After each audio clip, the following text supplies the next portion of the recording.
All right, one thing I'm trying to do is utilize MyON more because it is a product that we support throughout Noblesville schools, and it is available to students at all times, unlike Epic, where Epic shuts down if you use it after hours for too long. So this is how to utilize the projects. So if you're familiar with Epic, you can make your lists and assign it to students. There is a way to do this in MyON as well. And so this is a tutorial on how to do that. So if I want to create a list, I'm going to go to library and search. So you can search, a lot of different ways. So I'm just going to put in Yasmin because that's a book we're talking about right now. Okay, so then what you'll do when you search Yasmin is you'll see when I click on it, I can read it, I can get the info, so like the reading level or what the book is about. And then I can also click add. So when you go this route, you're clicking add and it will go to like a general bundle, and then you can organize that bundle based on what you need by pulling the books out into different sets. So I'm gonna add a couple of them just so you can see what that looks like. So I've added 3.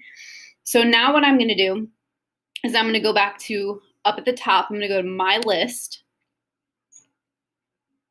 And then you'll see what I'm talking about with this default bundle. So this default bundle is where those 3 books got added.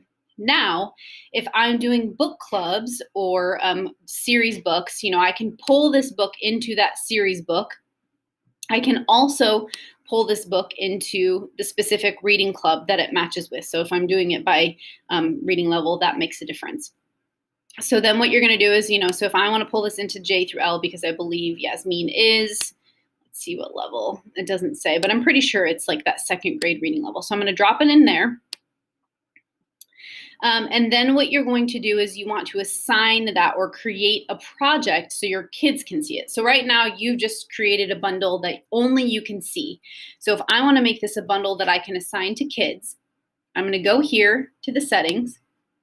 I'm going to copy 2 projects. I'm going to start a new project, and I'm going to name it just the same. I'm going to actually put test because I want to know which one it is. Let's save.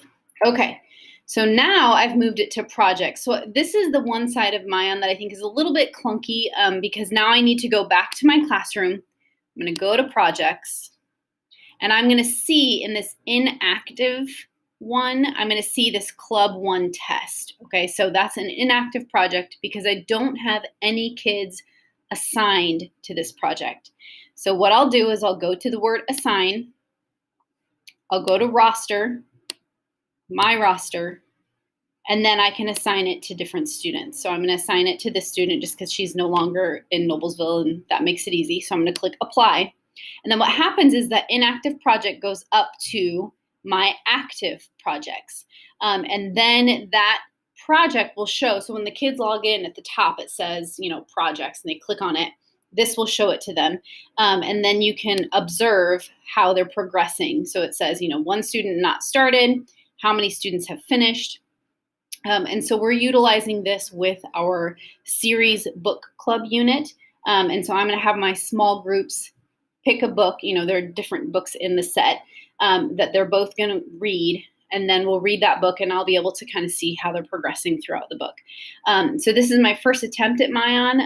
Hopefully it goes well, but that's how you create a project for students, just like you do similarly in